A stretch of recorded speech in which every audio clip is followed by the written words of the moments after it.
గడిచిన 5 సంవత్సరాలలో ఏ ఒక్కరిపైనా అక్రమ కేసులు బనాయించలేదని, నేనెప్పుడు విమర్శలకు దూరంగా ఉంటానని, నేను నమ్మిన సిద్ధాంతాలకు కట్టుబడి ఉంటానని కొడవలూరు భక్తవత్సల్ రెడ్డి అన్నారు. వాకాడు బాలకృష్ణారెడ్డి కళాక్షేత్రంలో ఆయన విలేకరుల సమావేశం నిర్వహించారు. ఈ సందర్భంగా భక్తవత్సల్ రెడ్డి మాట్లాడుతూ, నేను రాజకీయ ప్రవేశం చేసి 40 సంవత్సరాలు అయిందని, నేనెప్పుడు విమర్శలకు దూరంగా ఉంటానని అన్నారు. కక్షపూరిత రాజకీయాలు నేనెప్పుడు చేయనని, చేయవలసిన అవసరం నాకు లేదని, అలాంటిది నాపై విమర్శలు చేయడం, అవహేళన చేయడం కరెక్టు కాదన్నారు. తప్పు చేయనంత వరకు నేను ఎవరికీ భయపడాల్సిన అవసరం లేదని, రాజకీయాల్లో నిస్వార్థంగా ఉంటానని ఆయన తెలిపారు.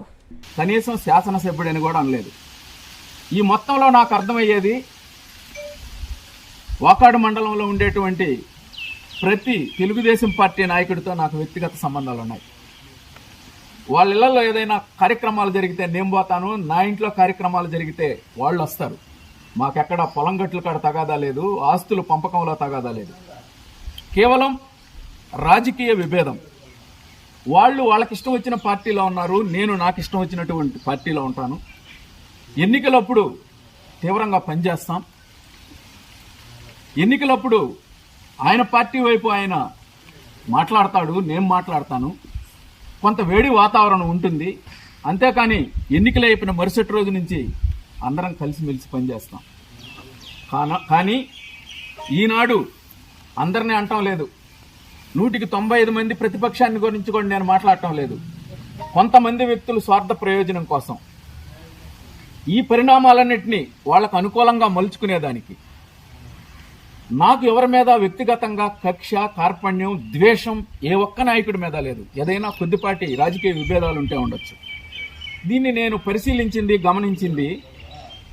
ఈ యొక్క నా మీద ఉండేటువంటి వ్యక్తిగత కక్ష, కార్పణ్యం వాళ్ళంతా బయటేసుకొని దీన్ని నాకు శాసనసభ్యుడికి ఒక అంతరం పెంచి శాసనసభ్యుడి దగ్గర నన్ను టార్గెట్ చేసుకునేదానికి చేస్తున్నటువంటి ప్రయత్నం వాళ్ళ స్వార్థ ప్రయోజనం కోసం. అది శాసనసభ్యుడికి నేను మీడియా ద్వారా సవినయంగా మనవి చేస్తున్నా, ఆలోచించమని చెప్పి మనవి చేస్తున్నా. ఒక శాసనసభ్యుడు అంటే ఈ ప్రజాస్వామిక వ్యవస్థలో ఒక గొప్ప స్థాయి, ఎవరికీ రానటువంటి స్థాయి. గూడూరు నియోజకవర్గానికి 75 సంవత్సరాల స్వతంత్ర అనంతరం కేవలం 9 మందికి మాత్రమే అవకాశం లభించింది. ఈ రొటేషన్లో, ఈ క్రమంలో ఈ నియోజకవర్గంలో దాదాపు 1 కోటి మంది ప్రయాణం చేస్తుంటారు 75 సంవత్సరాల్లో. ఇంతమందిలో 9 మందికి అవకాశం వస్తే అందులో 6 మంది దళితులకు అవకాశం వచ్చింది. 5 మంది స్థానికేతరులు, ఈ నియోజకవర్గంలో పుట్టినటువంటి వాళ్ళు కాదు. 1952లో మేర్లపాక మునిస్వామితో మొదలైనటువంటి ఈ శాసన వ్యవస్థ, ఆ తర్వాత పట్రా ప్రకాశ్రావు గారు, దుర్గా ప్రసాదరావు గారు, జోగి మస్తానయ్య గారు, వెలగపల్లి వరప్రసాదరావు గారు, ఈనాటి పాసిం సునీల్ కుమార్ గారి వరకు 6 మంది ఎన్నికైతే 5 మంది స్థానికేతరులు, 3 ఇతర వర్గాల నుంచి పిల్లేటి గోపాలకృష్ణారెడ్డి గారు, వేమారెడ్డి రామచంద్రారెడ్డి గారు, నల్లపరెడ్డి శ్రీనివాసరెడ్డి గారు. ఇవన్నీ ఎందుకు చెప్తున్నామంటే శాసనసభ్యుడి యొక్క గొప్పతనం. అదృష్టం ప్రజాస్వామ్యంలో ఏ ఒక్కరికో వస్తుంది, ఆలోచన చేయమని చెప్పి అడుగుతున్నా. నేను ఇన్ని సంవత్సరాల ప్రజా జీవితంలో ఎన్నో అవతలు చేసినా కూడా ఏ రోజు కూడా పార్టీ సిద్ధాంతం మీద, పార్టీ యొక్క విధానాల మీద మాట్లాడతానే కానీ స్థానికంగా ఉండేటువంటి చిన్నపాటి నాయకుడిని కూడా ఏ వ్యక్తిని పేరు పెట్టి వాళ్ళకి అనేక చరిత్రలు ఉన్నా కూడా నేను ఏ రోజు విమర్శించినటువంటి పాపాన పోలేదు. ఆ సంస్కారమే నాది కాదు. కానీ పార్టీ అన్న తర్వాత సిద్ధాంతాల మీద మాట్లాడతాం, విమర్శలు చేస్తాం. అది ఏ పార్టీ అయినా కామన్. కానీ ఇది వ్యక్తిగతంగా పూసేటువంటి కార్యక్రమానికి శ్రీకారం చుడుతున్నారు కొంతమంది 2-3 వ్యక్తులు. ఇది మంచి పరిణామం కాదు. దీనికి నేనేదో భయపడి వివరణ ఇవ్వటం లేదు. ఈ సాంప్రదాయం మంచిది కాదు, మునుముందు కొనసాగకూడదనేటువంటి ఆలోచనతోనే ఆనాడు మొన్న ప్రెస్ కాన్ఫరెన్స్లో కూడా అనవసరంగా కేసులు పెట్టి ఈ వరవడిని, కొత్త వరవడిని తీసుకురాబాకండి, నిజంగా సత్యం ఉంటే మీరు పెట్టండి, ఏమీ లేని దానికి పెట్టి ఈ సాంప్రదాయాన్ని అలవాటు చేస్తే ఇది మున్ముందు కూడా వచ్చేటువంటి ప్రభుత్వాల హయాంలో కూడా కొనసాగితే ఎవరికీ మంచిది కాదు, ఏ ఒక్కరికి మంచిది కాదు. ఈ సాంప్రదాయం వద్దని చెప్పి నేను మనవి చేసేదానికి ఆ ప్రెస్ కాన్ఫరెన్స్ పెట్టడం జరిగింది.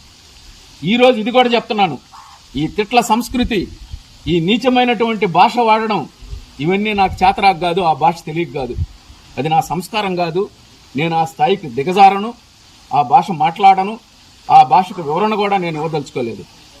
నా మీద వచ్చినటువంటి కొన్ని అలిగేషన్స్, అందులో వాటికి వివరణ ఇవ్వాలనే ఆలోచనలో భాగంగా ఒక వివరణ ఇచ్చేదానికి ఇక్కడికి మిమ్మల్ని పిలవడం జరిగింది.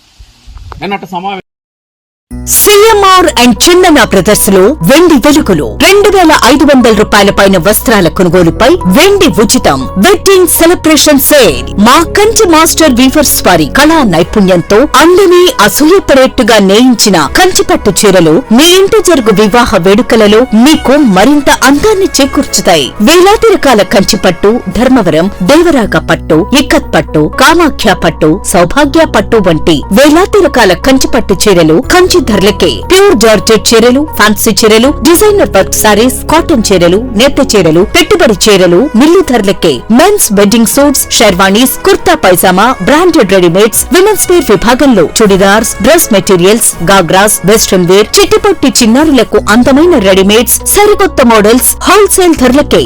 సిఎంఆర్ షాపింగ్ మాల్ మరియు Chandana brothers, trunk road, Nellore. Hi Nilor, please subscribe to N3 TV.